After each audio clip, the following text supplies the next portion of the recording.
তাহলে আমরা আমাদের জীবন ওই যে যাদৃশী ভাবনা তাদৃশী সিদ্ধির ভবতি যস্য, যেমন ভাবনা হবে তেমন লাভ হবে। সেই জন্য সবসময় শুভ ভাবনা শুভ চিন্তা করতে হবে। আমরা গতদিন আলোচনা করেছিলাম যে একদিকে কংস মহারাজ কৃষ্ণকে মারার জন্যে নানান রকম ফন্দি করছে, আরেকদিকে গোবিন্দ বৃন্দাবনে তার নানান লীলা বিলাস করছে, একটা একটা করে লীলা বিলাস করছে। আজকে একটা লীলা আমরা আলোচনা করব, গোবিন্দের বাল্য লীলা থেকে লীলা। সেটা কি, যে মা যশোদা, এই যে যশোদা, যশোদা মানে হচ্ছে যিনি যশ দান করেন তিনি হচ্ছেন যশোদা। যে কখনো অন্যের নিন্দা করেন না, পরনিন্দা পরচর্চা করেন না, এমন যদি না হয় তার ঘরে কি গোপাল আসে? তাহলে এই মা যশোদা গোপালকে প্রতিদিন নিজের হাতে সেবা করা, মানে অত দাস দাসী রয়েছে, গোপীরা রয়েছে, কারো কাছে গোবিন্দকে দেন না, গোপালকে দেন না, নিজের হাতে গোপালকে সেবা করা। এই যে নিজের হাতে কেন সেবা করা? দাস দাসী দিয়ে করালে বা কি হয়? নিজের হাতে করার এই জন্যে যে গোপালের কতটুকু খিদে, কিভাবে তার মুখে ক্ষীর ননি তুলে দিলে গোপাল আনন্দের সঙ্গে সেবা করে মা তা জানেন। এবং গোপালকে যখন সেবা করেন তখন মা মনের আনন্দে আপনা থেকে কৃষ্ণ গুণ গান কীর্তন করতে থাকে আর গোপালকে সেবা করে। আজকে মা গোপালকে সেবা করিয়ে ঘুম পাড়িয়ে ঘরে খাটে শুইয়ে দিয়েছেন, কিন্তু দরজা থেকে সরাসরি গোপালকে যাতে দেখা যায় এমন জায়গায় মা বসেছেন। কি কাজ নিয়ে বসেছেন? দধি মন্থন, মানে দধি মন্থন করে ঘোল আর ননি আলাদা করবেন, মাখন তুলবেন, এই কাজ করতে মা বসেছেন। আর অনেক কড়াই পরপর সাজানো রয়েছে, তাতে দুগ্ধ উত্তপ্ত করা হচ্ছে, দুধ জাল দেওয়া হচ্ছে। তো মা দধি মন্থন করছে আর গুনগুন করে গোপালের নামে গান বেঁধে বেঁধে পাগলের মতো গাইছে। গোপালের নাম করে করে একটা একটা গান নিজে তৈরি করছে আর গুনগুন করে গান গাইছে। এই দধি মন্থনের শব্দে আর মায়ের গুনগুন গানের শব্দে হঠাৎ গোপালের ঘুম ভেঙে গিয়েছে। কি করে ঘুম ভেঙে গিয়েছে? মা দধি মন্থন করছে, পাত্র দধি আর মন্থন দণ্ড তার সংঘর্ষে যে কলকল শব্দ হচ্ছে সেই এক শব্দ। আর যে ননি উত্থাপিত হচ্ছে সেই ননি সেও জীবন্ত প্রাণবন্ত হয়ে উঠেছে, তার আর তর সইছে না। সে সশব্দে বলছে যে আমি আর কত পরে গোপালের মুখে গিয়ে পড়ব, গোপাল আমাকে আর কতক্ষণ পরে গ্রহণ করবে। এদিকে মায়ের স্তনের দুগ্ধ ভারাক্রান্ত হচ্ছে, এই মায়ের স্তনের দুধ সেও প্রাণবন্ত হয়ে সশব্দ হয়ে উঠেছে। গোপাল আর কত দেরি করবে, কখন আসবে, আমাকে পান করবে, আমাকে পান করে তৃপ্ত করবে। সবাই গোপালকে মুখিয়ে রয়েছে যে গোপাল কেন আসতে দেরি করছে। গোপাল কি আর ঘুমিয়ে থাকতে পারে? ঘুম ভেঙে দস্যি ছেলে চলে এসেছে, মায়ের গলা জড়িয়ে ধরে বলছে যে তুমি আগে আমাকে দুগ্ধ দান করো, আগে আমাকে বুকের দুধ পান করাও, তারপর তুমি দধি মন্থন করো। বলছে গোপাল, এই দধি মন্থন দণ্ড যদি আমি ছেড়ে দিই আর এটা যদি জুড়িয়ে যায় তাহলে তো আর মাখন উঠবে না। আগে মাখনটা তুলি, তুই একটু থাম, তারপরে আমি তোকে দুধ পান করাবো। বলছে না না, এক্ষুনি আমাকে দুধ দিতে হবে, আগে আমাকে দুধ পান করাও, তারপর তুমি দধি মন্থন করো। কিছুতেই গোপালকে আর শুনতে পাচ্ছে না। গোপাল পিছন দিয়ে মার গলা জড়িয়ে ধরে মাকে নিয়ে এইরকম তাড়াহুড়ো করছে। দেখছে যে মা কিছুতেই গোপালের কথা শুনছে না। তখন গোপাল ক্রোধান্বিত হয়ে কি করছে, বলছে ও আমার থেকে তোমার দধি মন্থন করা বড় হয়েছে, দাঁড়াও তোমাকে দধি মন্থন করাচ্ছি। এই বলে দধি মন্থনের পাত্রটাই গোপাল ভেঙে দিয়েছে। আর এই পাত্রটা ভেঙে দেওয়ার ফলে কি হয়েছে, সমস্ত দধি দুগ্ধ মাখন সব ভুল ইন্দ্রিত হয়ে মাটির সঙ্গে সব মিশে গিয়েছে। মা যশোদা এইবার গোপালের দৌরাত্ম্য থামাবার জন্য হাতে একটা পাঁচন নিয়ে গোপালকে তাড়া করেছে যে আজ তোকে ধরবো আর উচিত শিক্ষা দেব। গোপাল দৌড়াচ্ছে, মাও দৌড়াচ্ছে, গোপাল ছুটছে, মাও ছুটছে। এক সময় গোপালকে মা ধরে ফেলেছে, কিন্তু পাচন লাঠির বাড়ি মারতে গিয়েও মার প্রাণ কেঁদে উঠেছে যে না, অতটুকু ছেলের গায়ে যষ্টির আঘাত করা যাবে না, লাঠির আঘাত করা যাবে না। তাহলে কি করব, গোপালকে আজ বেঁধে ফেলবো, ওকে আজ বেঁধে রাখবো। ও এত দৌরাত্ম্য করে, ওকে আজ বেঁধে রাখবোই রাখবো, ওকে আর ছাড়বো না। মা করেছে কি, একটা দড়ি এনে দাম এনে গোপালের পেটে বাঁধার চেষ্টা করছে, উদরে বাঁধার চেষ্টা করছে। কিন্তু দড়িটা এত বড়, তারপরেও যখন গিট দিতে যাচ্ছে দেখছে 2 আঙুল কম পড়ে গিয়েছে দড়িটা, গিট আর আটছে না, এরও আর লাগছে না। তখন মা আরেকটা দড়ি এনেছে, সেটাকে পিঠিয়ে আবার বন্ধন দিতে যাচ্ছে, কিন্তু লাগছে না। এইভাবে নন্দ মহারাজের বাড়িতে যত দড়িদড়া ছিল মা পাগলের মতো সব এনে এনে গোপালকে বাঁধার চেষ্টা করছে, কিন্তু ওই 2 আঙুল কম রয়ে যাচ্ছে, বন্ধন দিচ্ছে না। এইবার মা ক্লান্ত হয়ে হাঁপিয়ে ক্রন্দনরত কান্নায় ভেঙে পড়েছে। বলছে গোপাল, তুই জন্মাবার পর থেকে এমন এক একটা লীলা করিস যা আমি তোকে বুঝতে পারি না। তা আজ তুই সত্যি করে বলতো, তুই কি সত্যিই ভগবান নাকি তুই আমার ছেলে? তোর মুখের মধ্যে আমি একদিন আঙুল দিয়ে কাদা বের করতে গিয়ে বিশ্ব ব্রহ্মাণ্ড দর্শন করেছিলাম, তো তখন আমার মনে হয়েছিল তুই পরমেশ্বর, পরম করুণাময় কৃষ্ণ। কিন্তু আবার একটু পরেই আমার তা মনে হয়নি, মনে হয়েছে তুই আমার ছেলে, আমার কোলের ছেলে। আজ তোকে আমি এত দড়ি, এত বাঁধার চেষ্টা করছি, কিন্তু আমি তোকে বাঁধতে পারছি না। তাহলে তুই মনে হয় আমার ছেলে নোস। তুই যদি আমার ছেলে হতিস তাহলে তো তুই আমার স্নেহে বাধা পড়তিস। তা দেখ গোপাল, এই নন্দ মহারাজের বাড়িতে আর কোনো দড়িদড়া নেই, আমার কবরতে এই ফিতেটাই কেবল সম্বল রয়েছে, এই ছাড়া আর কিচ্ছু নেই। এবার যদি তুই বাধা না পড়িস তাহলে আমার প্রাণ ত্যাগ করা ছাড়া আর কোনো উপায় নেই। যে আমি তো তোকে বাঁধতে চেয়েছি, কিন্তু কেন বাঁধতে পারবো না?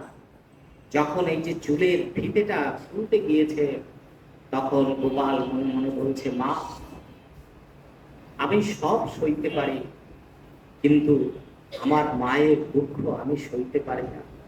আমি সত্যিই তোমার ছেলে গো, আমি ঈশ্বর নই, আমি ভগবান নই, আমি গোবিন্দ নই, আমি কেউ নই, আমি তোমার ছেলে।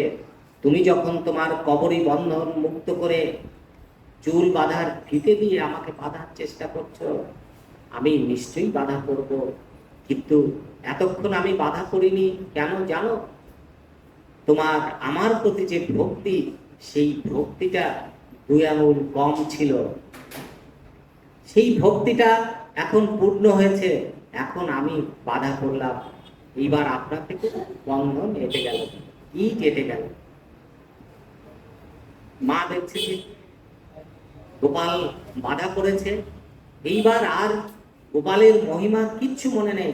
একটা উদুকলের সঙ্গে গোপালকে বেঁধে মা কাজে চলে গিয়েছেন, যে থাক এখানে বাধা, আগে আমি দধি দুগ্ধ প্রস্তুত করি, তারপর তোকে আবার ছাড়িয়ে নিয়ে যাব। কিন্তু এই উদুখল গড়াতে গড়াতে গিয়ে যমলোর্জুনের সঙ্গে সংঘর্ষ হয়ে সশব্দে যমলোর্জুন ভেঙে পড়ল, আর যমলোর্জুনের উদ্ধার হয়ে গেল। ব্রজবাসী সবাই চলে এলো, মা ভয়ে গোপালকে কোলে তুলে নিলেন আর বললেন, আহারে আমার গোপালের তো কিছু হয়নি, ওম শ্রী বিষ্ণু, হে বিষ্ণু, তুমি আমার গোপালকে রক্ষা করেছ, আমি তোমার কাছে মানত করছি, মানসা করছি, এর জন্য আমি তোমার পুজো করব। এইভাবে সব গোপীরা চলে এসছে, নন্দ মহারাজের বাড়ি লোকে লোকারণ্য হয়ে গিয়েছে। মা গোপালকে কোলে তুলে নিয়ে আবারও শুদ্ধ জলে স্নান করিয়ে আবারও ঘুম পাড়িয়ে দিয়েছে। এইবার গোপাল ঘুমোচ্ছে, মা পাশে গোপালকে পাখা ব্যজন করছে, হাওয়া দিচ্ছে। 5 জন ব্রজ নারী তারা একসঙ্গে মায়ের কাছে এসে উপস্থিত হয়েছে, এসে বলছে, নন্দরানী দিদি, তুমি কি ঘরে আছো? বলছে, হ্যাঁ আছি, কি খবর? বলছে, তোমার গোপাল প্রতিদিন আমাদের ক্ষীর ননি চুরি করে খায়, আজও দেখো ক্ষীর ননি চুরি করতে গিয়ে তোমার গোপাল হাতে নাতে ধরা পড়েছে, আর আমরা তাকে বাক্সে বন্দি করে রেখে এসেছি। বলছে, বলো কি? আমার গোপালকে তো এইমাত্র আমি স্নান করিয়ে ঘুম পাড়িয়ে দিলাম, আমার বাড়িতে এত কিছু কাণ্ড হয়ে গেল, দেখো বড় বড় 2টো গাছ ভেঙে পড়েছে, আমার গোপালের প্রাণটা কোনো রকম রক্ষা পেয়েছে, আর তুমি বলছো তোমার ক্ষীর ননি খেয়ে এসেছে গোপাল, আর তাকে তুমি বন্দি করে রেখে এসেছো? সে কি করে সম্ভব? আসো আসো, দেখে যাও। বলছে, দেখি। গিয়ে দেখে সত্যি শিশু গোপাল কাদার মতো বিছানায় ঘুমিয়ে কাদা হয়ে আছে। এই 5 ব্রজ নারী বলছে যে, দেখো দিদি, তোমার গোপাল অনেক অলৌকিক লীলা জানে, হয়তো সে জাদু জানে, তাকে আমরা বন্দি করে রেখে এসেছি, আর তোমার খাটেও তাকে দেখছি, কিন্তু আসলে কোনটা সত্যি সেটা তোমার দেখা দরকার। তুমি চলো, আমাদের গৃহে চলো, গিয়ে দেখবে যে গোপালকে আমরা বন্দি করে রেখে এসেছি। মা যশোদা আর বাক্য বিনিময় করলেন না। কেন করলেন না? যে গোপাল তো এরকম অলৌকিক অলৌকিক কাজ কাম করে, তাহলে যাই দেখি। এসে দেখে ওই বাক্স পাহারা দেওয়ার জন্য আরো 5 জন ব্রজনারী সেইখানে বসে সেই বাক্স, বড় বাক্সটাকে পাহারা দিচ্ছে। এইবার যশোদা বলছে, কই আমার গোপাল কোথায়? দেখা আমার গোপালকে। এইবার যে মা গোপালকে ওই বাক্সের মধ্যে রেখে বাইরে থেকে শেকলেটে তালা মেরে দিয়েছিল, সে ঢাকনাটা খুলেছে।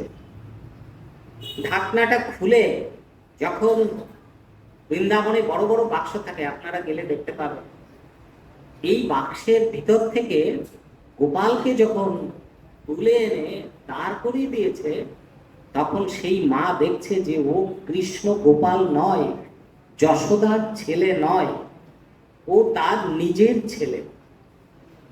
তারই ছেলে, যেমন দেখতে ঠিক সেরকম তারই ছেলে। মা বলছেন যে, গোপাল, আমি তোকে বাক্সে বন্দি করে রেখে গেলাম, আর এই বাক্সের মধ্যে আমার ছেলে এলে কি করে? পাশে থেকে আরেক গোপী, আরেক গোয়ালিনী বলছে, তোর কি মাথা খারাপ হয়ে গিয়েছে? ও তো তোর ছেলে নয় রে, তুই ভালো করে চেয়ে দেখ, ও যে আমার ছেলে, ও তো আমার বিশু। বলছে, তাই? আরেক যে মা, ও বলছে তোরা সবাই পাগল হয়ে গিয়েছিস, ও আমার ছেলে। এইভাবে এক একজন মা আসছেন আর সবাই বলছে যে ও তো আমার ছেলে, ও তো আমার ছেলে। এইবার মা যশোদা দেখছে যে ও গোপাল তার ছেলে। মা যশোদা বলছে, গোপাল, তোকে আমি কোলে করে মানুষ করি, তোকে দুগ্ধ দান করাই, বুকের কাছে ঘুমিয়ে রাখি। তুই খিদে যখন মা মা বলে কান্না করে উঠিস, তখন আমার বিনিদ্র রজনী তোর পাশে কেটে যায়। আমি প্রতিদিন ভগবানের কাছে কত প্রার্থনা করি তোর যেন ভালো হয়। কিন্তু আসলে তুই কে? তুই কার ছেলে? তুই কি আমার ছেলে নোস? ওরা সবাই বলছে যে তুই ওদের সন্তান, ওদের ছেলে। আসলে তুই কার? তুই কার ছেলে? এইবার গোপাল বলছে যে মা, এই বিশ্ব সংসারে যদি কোনো মা একবার করেও আমাকে ছেলে রূপে প্রার্থনা করে, আমি তার ছেলে। যে আমাকে ভালোবাসায় বন্দি করে রাখে, বুকে করে রাখে, আমি তার ছেলে। আর এই মা আমাকে এত ভালোবাসতো যে আমাকে বাক্সে বন্দি করে রেখেছে, যে আমি পালিয়ে যেতে না পারি, তাহলে আমি তো তারও ছেলে হব। মা, আমি বিশ্বজনীন নন্দ নন্দন, যশোদানন্দন, আমি ঘরে ঘরে ব্রজের গোপাল। যে মা আমাকে চায় সে মা আমাকে পায়। আমি সমস্ত ঘরের সমস্ত সন্তানের মধ্যে আমি রয়েছি, আমি সকলের ছেলে। এই বলছে, বলছে ও তাই? তাহলে তাহলে তুই আমার ছেলে নোস, তুই সকলের ছেলে। এইবার এক মা এসে বলছে, গোপালকে জড়িয়ে ধরে মা যশোদা বুকে ছাপতে ধরেছে, বলছে তুই আমার ছেলে নোস, তুই সকলের ছেলে। আরেকজন এসে বলছে, দিদি, আমি দেখেছি আমার ছেলের মুখ এই বালকের মুখে, তাও ও তো আমার ছেলে, কিন্তু আমার মনে হচ্ছে যে ও তোমার গোপালই। তো আমি যদি একবার দেখে থাকি, তো অন্তত একবার তোমার গোপালকে একটু আমার কোলে দাও। আমি কোলে নিয়ে তোমার গোপালকে, তোমারই গোপাল, কিন্তু আমি কোলে নিয়ে আমার এই উত্তপ্ত বুকটাকে একটু শীতল করি। তুমি একবার আমার কোলে তোমার গোপালকে দিয়ে দাও। এইবার এক এক কোল করে একজন কোলে নিচ্ছে, তার কাছ থেকে আরেক মা কোলে নিচ্ছে, এইভাবে আরেক মা কোলে নিচ্ছে। সমস্ত ব্রজ গোপীরা একবার করে গোপালকে কোলে নিয়ে তাদের মাতৃত্বের সমস্ত স্বাদ পূর্ণ করছে। আর গোপাল বলছে যে মা, আমি যদি তোমাদের ছেলেই হই, বিশ্বজনীন মাতৃত্বের আমি একমাত্র পুত্র, আমি শ্রী গোপাল, কিন্তু আমি তোমাদের কাছে অনেক ছোট।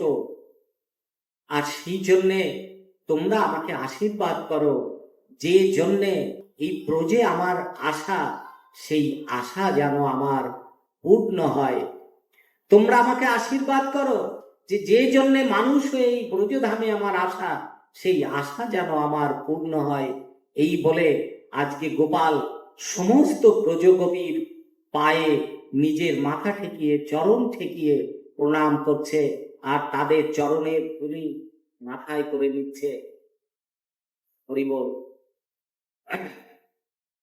এই যে যে বাৎসল্যের অমোঘ লীলা গোপাল আজকে দেখালো বৃন্দাবনে, সেই লীলা অত্যপীয়, সেই লীলা করে গোরা রায় কোন কোন ভাগ্যবানে দেখিবারে পায়। সেই একই লীলা চলছে আমাদের সব ঘরে ঘরে। গোবিন্দ বিরাজ করছে। সেই জন্যে যখন সন্তান সন্ততিকে লালন পালন করা হবে, মানুষ করা হবে, তখন তাকে মানুষ ভাবা যাবে না, মনে করতে হবে যে সেই ব্রজের দুলালি আমার ঘরে আমার কোল আলো করে রয়েছে। তাহলে সেই সংসার হবে বংশের কুল ও প্রদীপ, তার দ্বারা বংশের কুলের জাতির উন্নতি হবে। জয় জয় শ্রী গোপাল প্রতি প্রেমানন্দে।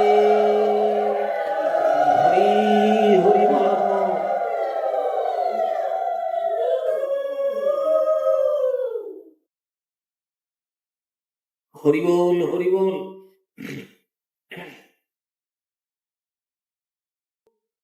ভক্তবৎসল শ্রী মধুসূদন একটা একটা করে সব ভক্তদের মনের আশা পূর্ণ করছেন। কেন করছেন? যে আর বেশি দিন তিনি বৃন্দাবনে থাকতে পারবেন না। বৃন্দাবনের লীলা তার প্রায় শেষ হয়ে আসছে। অল্পক্ষণ পরেই কংস মহারাজের আমন্ত্রণ চলে আসবে, ধনুর্মুখ যজ্ঞে তাকে যেতে হবে, এবং সেইখানে গেলে গোবিন্দ আর ব্রজধামে ফিরে আসতে পারবে না। সেই জন্য তিনি ব্রজধামে যত মানুষ রয়েছে প্রত্যেকের চাহিদা পূরণ করে করে যাচ্ছেন। এইভাবে পূর্ণ করতে করতে যাচ্ছেন।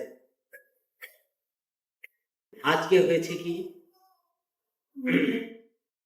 রমণক দ্বীপ থেকে কালীয় নাগ গরুরের সঙ্গে যুদ্ধ করে পরাজিত হয়েছে। গরুর তাকে মেরে ফেলবে এবং খেয়ে ফেলবে, উদরস্থ করে ফেলবে। এই ভয়ে যখন সে ভীত ত্রস্ত হয়েছে, তখন নারায়ণ তাকে একটা বর দিয়েছে। কি? যে তুমি যদি আমার গরুরের হাত থেকে বাঁচতে চাও, তাহলে তুমি বৃন্দাবন চলে যাও, বৃন্দাবনে গিয়ে বাস করো। কেন? বৃন্দাবনে কোনো হিংসা নেই। হরি বল, আমার কথা বোঝা যাচ্ছে তো?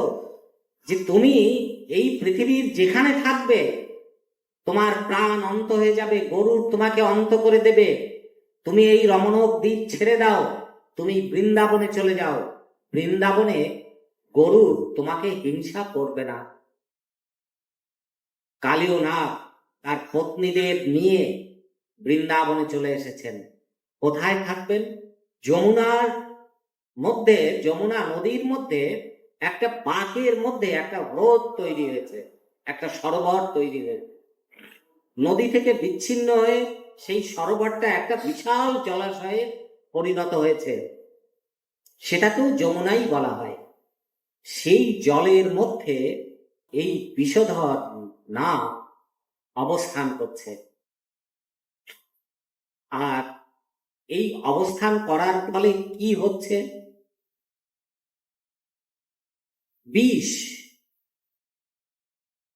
বিষ কত প্রকারের হয়। যেমন মানুষের কথা, একজন মানুষের কথা শুনে সে গলায় দড়ি দিয়ে মরতেও যেতে পারে।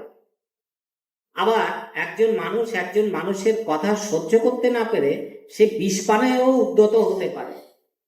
তাহলে এই যে কথা, এই কথার মধ্যেও বিষ পোড়া থাকে, কথাও বিষ। আবার এই কথা অমৃত। কোনো মরণোন্মুখ মানুষ যে মরতে যাচ্ছে, সে কারো মুখে একটা ভালো কথা শুনে, অমৃত বচন শুনে সে মৃত্যুর মুখ থেকে ফিরে আসতে পারে। সেই জন্য কথাকে বলা হয় অমৃত। তাহলে এই কথা অমৃত, আবার এই কথা বিষ। আর কি বিষ আছে? মানুষের জীবনের মধ্যে 6টা রিপু আছে।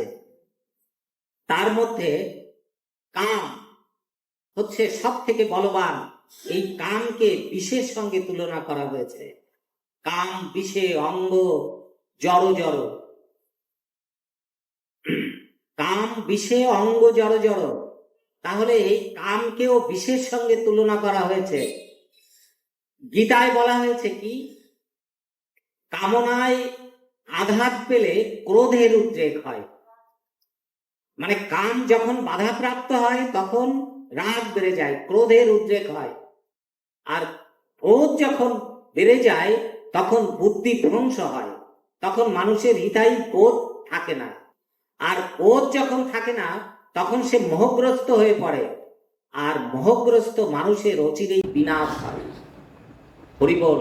তাহলে এও এক বিষের জ্বালায় মরা। ক্রোধ, এই যে ক্রোধ কি কাজ করে? একজন মানুষকে ধ্বংস করে দেওয়ার জন্য এই ক্রোধ রিপু যা যা করার তা তা করে।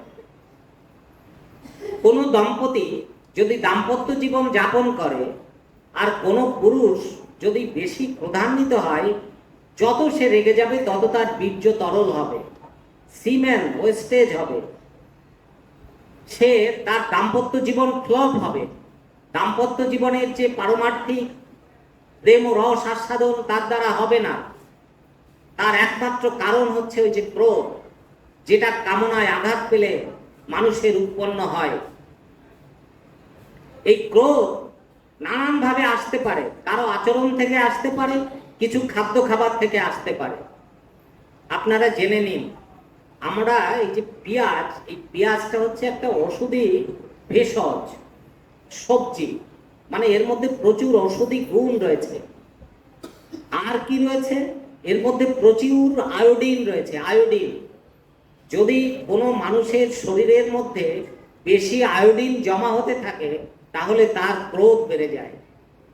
সেই জন্যে ভারতীয় মুনি ঋষিরা এই যে মশলাটাকে, মশলা বলি আর এটাকে যা বলি সবজি বলি, এইটাকে বর্জন করেছেন। তারা এটাকে সেবা করে না। একটা মাত্র মূল কারণ, কেন? যে তাদের ক্রোধ বেড়ে যাবে, আর ক্রোধ বেড়ে গেলে তাদের গুরুবস্তু তরল হবে, এবং গুরুবস্তু তরল হলে তাদের ভজনীয় জীবন বিফল হবে। এই জন্যে তারা এই মশলাটা খায় না, গ্রহণ করে না। কিন্তু যদি বেশি গরমের দেশ হয়, যেমন আরাবিয়ান কান্ট্রি, রাজস্থান ইত্যাদি, এইখানে পেঁয়াজ পকেটে করে নিয়ে ঘুরতে হবে। মানে লু হাওয়া থেকে এই পেঁয়াজ আবার মানুষকে রক্ষা করে, পেঁয়াজের রস মানুষকে রক্ষা করে। তাহলে একটা জিনিসের মধ্যে ভালো রয়েছে, মন্দ রয়েছে। তো আমরা যে কথা বলছিলাম, কামনায় আঘাত পেলে ক্রোধের উদ্রেক হয়, ক্রোধের উদ্রেক হলে মানুষের বুদ্ধিভ্রংশ হয়, আর বুদ্ধিভ্রংশ হলে মানুষ মোহগ্রস্ত হয়, মোহগ্রস্ত মানুষের বিনাশ হয়, মানে তার ধ্বংস চলে আসে। এটাও একটা বিষ। তাহলে এই যে কালীয় নাগ, তার কামনার দ্বারা, সর্বগ্রাসী কামনার দ্বারা প্রতিনিয়ত সে বিষ উদ্গারণ করছে, বিষ উদ্গারণ, গরল উদ্গারণ করছে। ওই কালীয় নাগ যে নাগ তা নয়, এই সমাজে অনেক মানুষ আছে সাপের থেকেও ভয়ঙ্কর, সে প্রতিনিয়ত বিষ উদ্গারণ করতে থাকে। হরি বল। তাহলে এইখানে বিষ ঢেলে দেওয়া হচ্ছে, আর এই বিষের জ্বালা 4 কিলোমিটার দূর পর্যন্ত এই হ্রদের সমস্ত তরু লতা গুল্মকে শুকিয়ে দিয়েছে। পশু পাখি যে যায় তার মৃত্যু হয়। গোবিন্দ দেখল যে এই নাগকে বিষের জ্বালা থেকে, তার সবিষের জ্বালা থেকে তাকে মুক্ত করা দরকার, এবং বৃন্দাবনবাসীকে মুক্ত করা দরকার। উনি এই যমুনার হ্রদে চলে আসলেন, এবং যমুনার হ্রদে একটা কদম্ব বৃক্ষ ছিল। দেখুন ভগবানের লীলার তাৎপর্য কিরকম। 4 কিলোমিটার দূরের মধ্যে সমস্ত তরুলতা গাছ সব পুড়ে শেষ হয়ে গিয়েছে বিষের জ্বালায়, কিন্তু একটা কদম গাছ, সেই কদম গাছটা বেঁচে রয়েছে এবং সবুজ রয়েছে, ফলে ফুলে সুশোভিত রয়েছে, সবুজ পাতায় ঘিরে রয়েছে। এই কদম গাছটা ওই হ্রদের পাশেই সে মোটাসোটা হয়ে বেড়ে উঠেছে। এইটা কেন হয়েছে? এটা ভাগবতে বলা হয়েছে যে গরুর যখন স্বর্গ থেকে অমৃত নিয়ে আসে এই মর্তে, তখন এই কদম বৃক্ষের কুঠুরিতে সে অবস্থান করে, এবং সেইখানে অমৃত পতন হয়। কিছু অমৃত ওইখানে ঝরে পড়ে যায় তার পাত্র থেকে। সেই অমৃত স্পর্শ পেয়ে এই কদম গাছটি চির সজীব রয়েছে এবং অমর রয়েছে, যার কখনো কোনো মৃত্যু হবে না। এই কদম গাছে গোবিন্দ উঠলেন এবং উঠে ঝাঁপ দিয়ে পড়লেন কালীয় হ্রদের মধ্যে। ঝাঁপ দিয়ে পড়ার সঙ্গে সঙ্গে প্রচন্ড শব্দ হলো এবং জল আবর্তন হলো, প্রচন্ড ঘূর্ণি আবর্তন হলো, আর কালীয় নাগ গোবিন্দকে বেষ্টন করলেন, তার ল্যাজের দ্বারা গোবিন্দকে জড়িয়ে ধরলেন। গোবিন্দের নরম শরীরটা এইবার বড় হতে লাগলো এবং কঠিন হতে লাগলো। কালীয়নাগ তার এক একটা বন্ধনী নিজের সঙ্গে নিজের ঘর্ষণজনিত কারণে রক্তপাত হতে লাগলো। কালীয়নাগ ভাবছে যে একে তো আমি ধরে রাখতে পারবো না, তো বন্ধনটা আপনা থেকে কালীয়নাগ ছেড়ে দিলেন। তখন গোবিন্দ কালীয়নাগের ল্যাজটাকে ধরে নিয়ে কালীয়নাগের যে সহস্র ফণা, এই ফণার পরে উঠে পড়লেন। ফণার পরে উঠে নাচতে লাগলেন, এ ফণা থেকে ও ফণা, ও ফণা থেকে ও ফণা, এইরকম করে নাচতে নাচতে এই বিষ উদ্গারণ কালীয়নাগকে সে নমনীয় দমন করে ফেললেন। হরিবল। এইখানে শাস্ত্রকার ব্যাখ্যা দিয়েছেন, রাধা বিনোদ গোস্বামীর ভাগবতে রয়েছে, টিকায় ব্যাখ্যায় রয়েছে কি, পৃথিবীতে যত কাম যতই প্রবল হোক, তার বিষক্রিয়া এই পৃথিবী বিশ্ব ব্রহ্মাণ্ড বিধ্বংসী হোক, সে এত তীব্র বিষ হোক, যত ক্ষতিকারক হোক, কিন্তু এই বিষ এবং বিষধর প্রাণী যে কামনা লোভে মুহ্যমান, সে মানুষই হোক, যদি এরকম হয়, কারোর চিত্ত এরকম হয়, বিষে পোড়া হয়, যত বড় কঠিন বিষই হোক, ভগবান যদি তাকে স্পর্শ করে, তাহলে তার সমস্ত বিষক্রিয়া অমৃতে পরিণত হয়ে যায়। হরিবল। পৃথিবীতে যত কঠিন বিষই হোক, সে লোভের, কামের, পরশ্রী কাতরতার ইত্যাদি ইত্যাদি যা কিছু হোক, গোবিন্দ যদি তাকে স্পর্শ করে, তাহলে তার শরীরের সমস্ত বিষ নষ্ট হয়ে যায়, মনের সমস্ত বিষ নষ্ট হয়ে যায়। আজকে কালীয়নাগেরও তাই হলো। কালীয়নাগের স্ত্রীরা তারা গোবিন্দের ভক্ত, কিন্তু কালীয়নাগ এখনো গোবিন্দের ভক্ত হয়নি। স্ত্রীরা এসে অনুরোধ করলেন যে প্রভু, তুমি অন্তত এবার আমাদের স্বামীর প্রাণকে রক্ষা করো। আর কেন রক্ষা করবে জানো? আমরা কেন রক্ষা করতে বলছি? যে আমরা তো তোমার চাষী, আমরা তোমার সেবা করি, তোমার স্মরণ করি, সেই অর্জিত পুণ্যের ফলে আমার স্বামীকে তুমি রক্ষা করো প্রভু। আবার টিকা লিখলেন কি, এই সংসারে কোনো মা যদি গোবিন্দের ভক্ত হয়, গোবিন্দকে প্রতিদিন সে যদি অর্চন বন্দন করে, তার চরণে ফুল তুলসী দান করেন এবং মন থেকে গোবিন্দকে ভালোবাসেন, তার স্বামীর কখনো অকল্যাণ হয় না। তার স্বামী যদি দুরাচারীও হয়, তাহলে সেও গোবিন্দের কৃপা প্রাপ্ত হয়, তার কখনো অকল্যাণ। তা সেই জন্যে এই নাগ মহিষীরা বলছেন যে প্রভু, আমরা তো তোমার সেবা করি, তা আমরা তোমার সেবা করি, তাহলে আমার স্বামীর কেন অকল্যাণ হবে? এ অকল্যাণ হওয়ার কথা নয়, হতে পারবে না, হয় না যেন। গোবিন্দ বলছেন যে মা, তো তোমাদের পুণ্যে তোমার স্বামীর প্রাণ রক্ষা হলো, আমি তাকে ছেড়ে দিলাম, না হলে এ যে অপরাধ করেছে এর মৃত্যুই ছিল এর একমাত্র শাস্তি। তবে এই বৃন্দাবনে তোমাদের আর থাকা চলবে না। কেন? বৃন্দাবন হচ্ছে অহিংসার জায়গা, এখানে হিংসা নিয়ে বাস করা যাবে।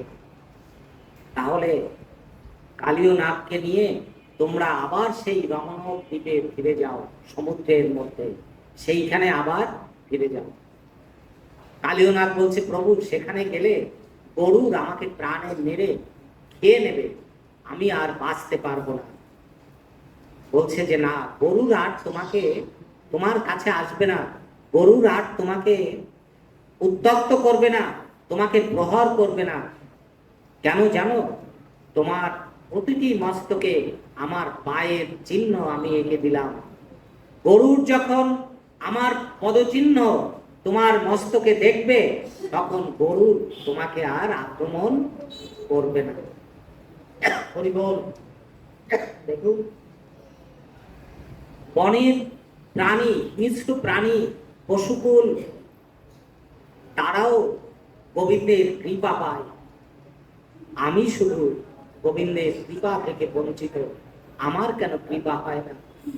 আমি যদি নিজেকে প্রশ্ন করি যে হে ঠাকুর, তুমি হাজার হাজার রাক্ষস, অসুর, প্রাণীকুল কে অযাচিত ভাবে কৃপা করেছ, তাহলে আমি তো মানুষ, আমি তো তোমার দাস, তুমি আমাকে কেন কৃপা করছো না প্রভু?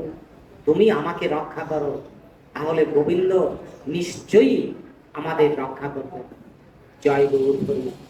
ভক্ত বৎসল শ্রী হরি প্রতি প্রেমানন্দে হরি হরি বল।